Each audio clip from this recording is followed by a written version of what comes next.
Good morning, Teach Better family. Welcome to Teach Better Today, where we go live every single morning, every single one, on all of our social media platforms at 7 a.m. Eastern, 6 a.m. Central. I'm Katie Miglin. I've got Joshua Stamper here with me, and they have yet to kick us out. They're still letting us host together, which is honestly fantastic. We are pretty excited to be starting your day with you. So while we take a quick commercial, if you could drop in the chat who you are, where you're from, all those good things. But then we're going to talk about superfans today. So be thinking about, what does superfan mean to you? And we'll be right back.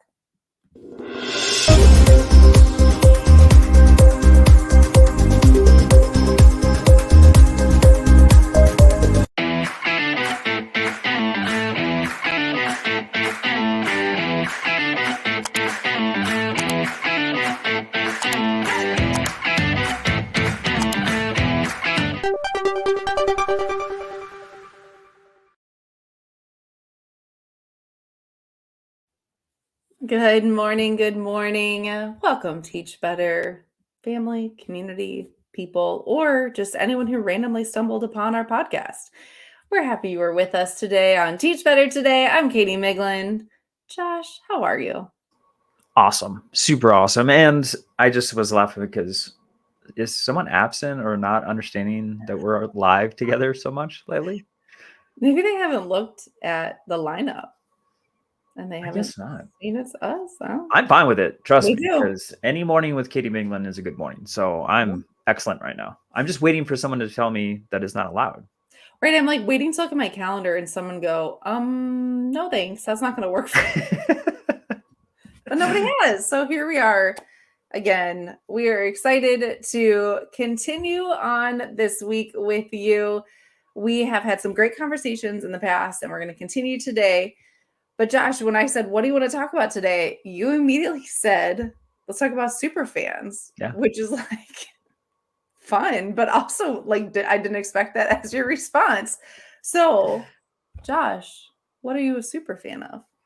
Well, let me preface what that is, because Okay, yes, the the reason that it came to mind is I just happened to look at a book that I had read. I've read it a couple times, and it's by Pat Flynn. It's called Superfans, and literally, yeah. And he's talked to our educator group. For those who don't know, Jeff Garga's created a community for educators who create content to come in, and we meet every Thursday. And so Pat Flynn, this giant podcaster, author. He just makes a ton of YouTube content, just amazing. And he came in and spoke with our group, and it was such a fun time. But Superfans is one of the many books that he has, and it just talks about there's certain things that if someone makes something that we just like rush out and we have to have it. So to answer your question, I love music, I love bands. Ever since growing up in my teens in the 90s, Smashing Pumpkins is like my band. And so like if they drop any type of music, if there's a Blu-ray or something of a concert, or you name it, t-shirts, whatnot, it's like I'm a little addicted and I have to go and get that. And so I've taken my wife before to concert, Smashing Pumpkins concert. My daughter's first concert was a Smashing Pumpkins. Yeah. So like, not to say I'm like obsessed, but at the same time, I will say that I would classify that as myself being a super fan of Billy Corgan and that band. So I'm curious though, Katie, because you don't strike me as a person that is a super fan of much.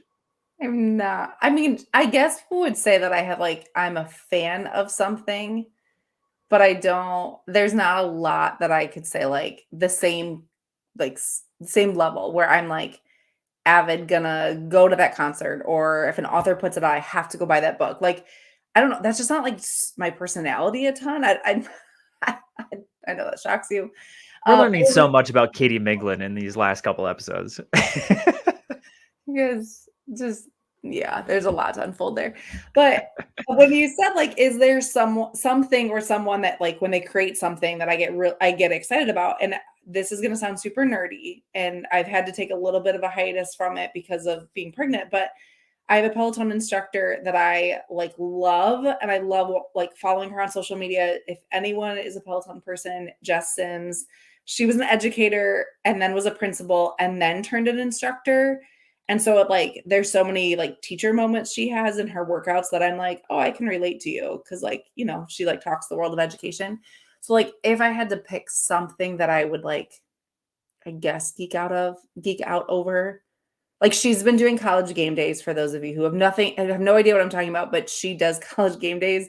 And that's the only reason I care where college game day is at now because she does it. So I'm like, Matt, my husband, I'm like, hey, the college game day is at Notre Dame. And he's like, why do you care? I'm like, because Jess Sims is there. She's that much closer to my, like us. Yeah, So, that would be confusing.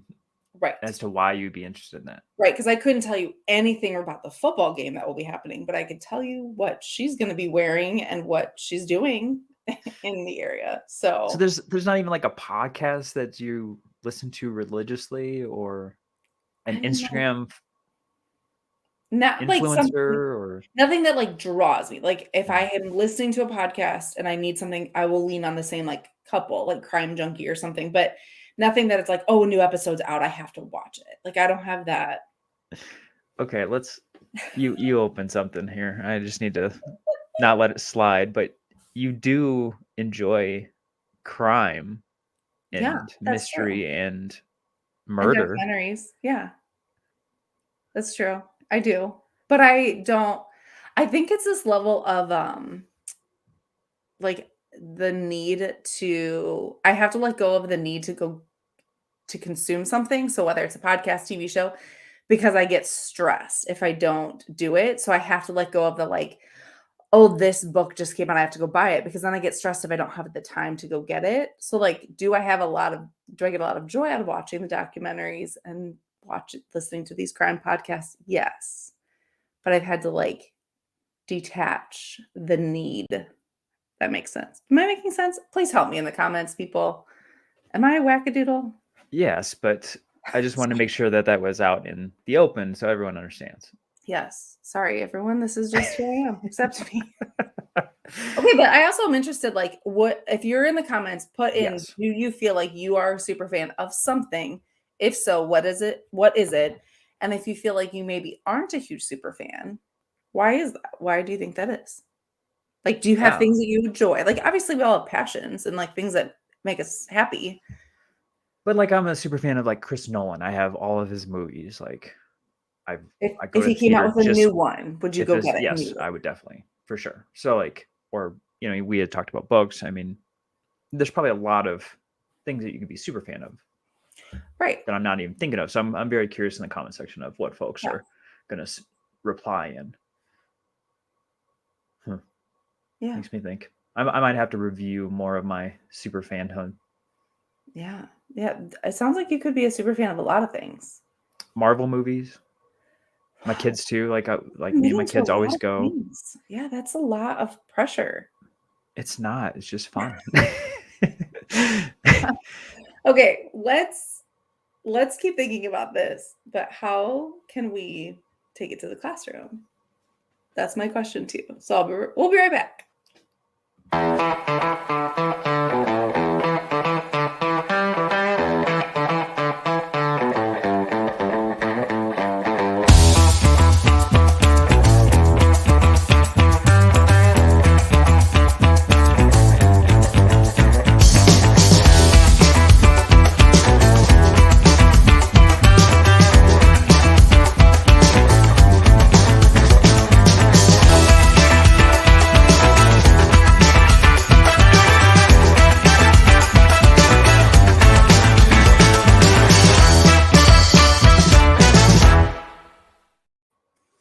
Welcome back to Teach Better Today, where we are live every single morning, Monday through Friday at 7 a.m. Eastern.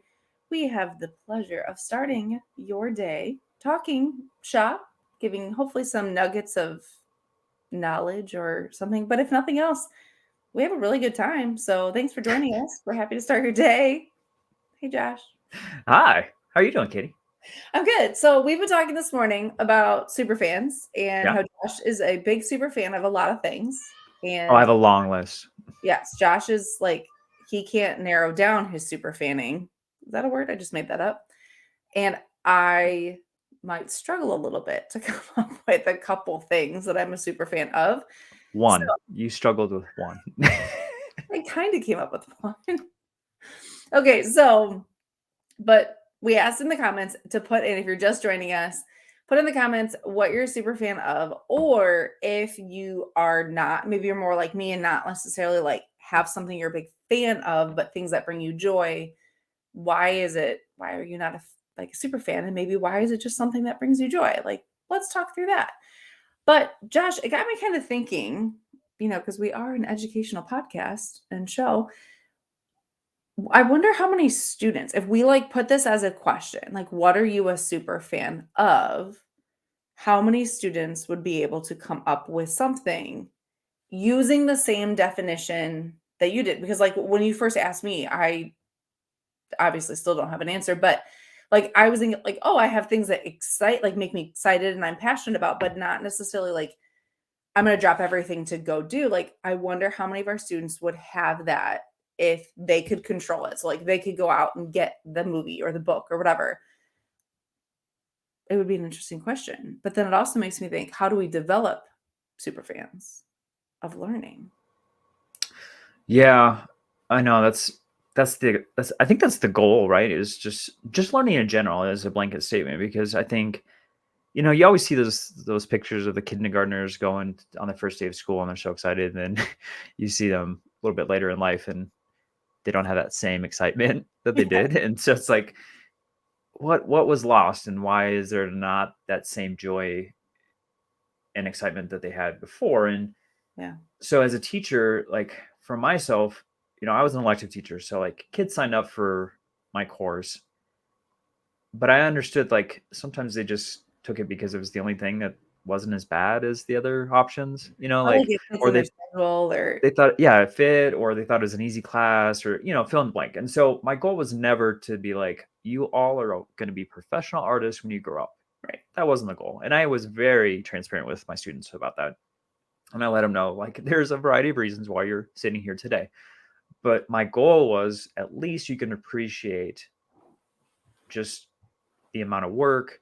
You can appreciate just the expression of art. Yeah. And if that's just the only thing you get out of this class, I feel like that's success, right? Because a lot of them too had these preconceived ideas about who they are as an artist. I can only draw stick figures. I heard that 1,000 Right. times, right?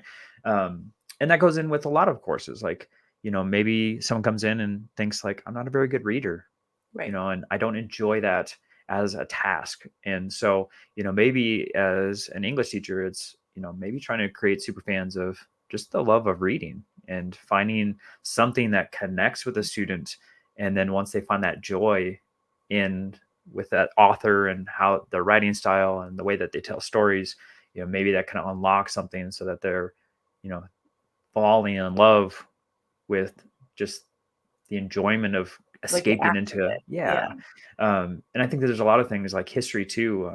There's just some phenomenal teachers that I've had an opportunity to work with where they just, it's about storytelling, and they say it in a way that drives intrigue, so the kids are looking to explore more about what happened, like why did that person get killed, or why Yeah. did that war start, or what was the espionage that was occurring behind the scenes. So I think there's ways that teachers have this gift of bringing to light, something special for the kids to want to like dive in more. So Mhm. maybe it's a certain topic or a certain activity, but yeah, I think that's the idea, right? You want kids running in and like super excited and wanting to dive into something more than they did the day before. So I don't know, Katie, like, what are your thoughts about superfans, and like, was that something that just naturally happened? Well, I think what you said was spot on. I mean, I taught math, like, hello, that's like a very obvious content area that a lot of kids were not super fans of. But I had the same mentality of like, my job isn't for you to like be a super fan. My job is for you to be just successful and like functional in the world. But there is some level I feel like that is being lost in our schools of that excitement for learning. And I think sometimes, and for no one's particular fault other than it's just kids are just being kind of spoon-fed what they should learn versus that, that true, like, authentic, I have a question, I want to find the answer, I want to explore. And I see teachers that, we work with teachers all over the country, and we know that there are teachers who really try to hold on to those little moments of those, that passion of a student comes in and, something happened at home or something happened on the sidewalk on their way in, and they have questions and they want to ask. And this, the teachers are really trying to foster that creativity. But it's sad because you see it so often. It's always kind of like clouded with this idea of like, but I have to go back to the curriculum. I have to go back to my content. I have to go back to whatever script is being given to me. And it's really hard to navigate that and balance it. And one of my first year teaching, actually, I got hired to teach writing. And they had added this curriculum, or they added the position to all secondary, but they didn't have a curriculum purchase. So they kind of gave us some hot topics, like, here's some things you got to cover, narrative, persuasive, whatever. But they're like, let us, try it out. Let us know what you do. And it was my favorite because I didn't have a script. And I like literally could just do whatever, which sounds bad. And I know that there's a lot of educators who would hate that, but I let the kids really navigate. I mean, we were like looking at song lyrics for poetry, and the kids were like, their persuasive writing was literally like, one kid like tried to convince me on what printer to buy. And it was just so fun to let them navigate how we were going to learn about writing, because obviously we stuck to that as the underlining theme. But there is so much that is lost now in schools. And and I see it with my 5-year-old, like, she is very different than our 8-year-old. Our 8-year-old loves to learn. Like, anytime she gets a worksheet, it's like she's excited to do it. She's excited to like talk about it. If she makes a mistake, she loves having a conversation. Like, she loves to teach other people. And our 5-year-old is not that way. And it's like, it's hard to create a super fan of learning. Like, I'm like, well, still, like, let's talk about your new words this week that you have to, your sight words. And she just, no, nope, she doesn't care. And so it's like, how do we balance that? How do we balance the structure that is given to us as educators, but then still providing a platform for our students so that they can be creative and, learn and ask questions and still like have fun with it? And I think you're right. I think it's a very hard thing to navigate, but also, where can we find those little moments and let the kids kind of take the reins? Or maybe what are some things that we can let go of? Like you said, just the art, I like the passion for the act of art, not necessarily that you have to be good at it, but that you can appreciate someone else to do, I think is so, so important. So if someone was listening today and they're like, yeah, that's me, like, I'm struggling to bring some of that passion into my classroom, that excitement, like, what would be like your one tip for them to like something that's simple they could start right now? Yeah, I want to know in the comment section too, like, what are Yeah. you doing to, spark that passion? And, maybe it is creating a super fan. I mean, I feel like it's more natural for kids to have like super fan over a teacher, like a specific teacher, because like I can think of so many of, they have sensory areas and they have, lizards and all kinds of creatures in their room. And, there's certain teachers that like do songs and dance and things like that in their classroom. And I feel like maybe the environment, the structure that's, and maybe the relationship building, I think kids like become super fans to run into that room for them specifically, not the content. So I could easily see, that occurring, but I'm wondering about the content, like the subject matter, the, like, the teaching that's going on. How do you create those folks that just want more, want to experience it, want to dive into it, want to get more knowledge, expand on the lesson? Because I think that's sometimes the more difficult thing. Yep. So if you have some great ideas, things that have worked for you, we'd love to hear them in the comments. If you're listening on our podcast, we'd love for you to DM us and send us some ideas so we can share them out. But if nothing else, if you are a teacher who has struggled to figure out that balance, I'm going to challenge you this week to just embrace any little moment where a student asks a question that isn't in the lesson plan, and just see if you can spend 2 minutes researching it, let the kids research it or explore it. I know as a parent, I sometimes struggle, we find a caterpillar on the sidewalk and it's like, come on, we got to keep walking, but take those like 2 minutes to just embrace the moment for what it is and see if you can slowly embed 2 minutes throughout the course of the week and see kind of if you can excite some of your maybe neglectful learners or students who are maybe not as excited or like me, not as super fan. And please let us know. We'll continue to kind of talk about this and think about it, and any comments we'd love to hear, and so we can share out. But Josh, I'm gonna really think hard about what I can become a super fan of. Maybe I'm gonna become a super fan of Joshua _ Stamper. I'm already a super fan of Kenny Miglin, so I can add that to my long list. They might kick us out now. That might have been so We're done. We're done. That's it. Well, it was nice knowing you guys. All right. Well, thank you guys so much for joining us and starting your day with us. We hope you have a great rest of your day, and we'll see you next time. Hey, Teach Better community. Thank you so much for joining the Teach Better Today morning show every single weekday at 7 a.m. Eastern. We have so many resources for you outside of this live stream at teachbetter.com, including blogs, podcasts, and professional development that will bring our team to your school. Wherever you are listening from this morning, please make sure you are sharing and celebrating the incredible educators in this world. And hey, if you are listening over on a podcast to Teach Better Talk, we would love a 5-star review. The comments are always so entertaining. We'll see you tomorrow.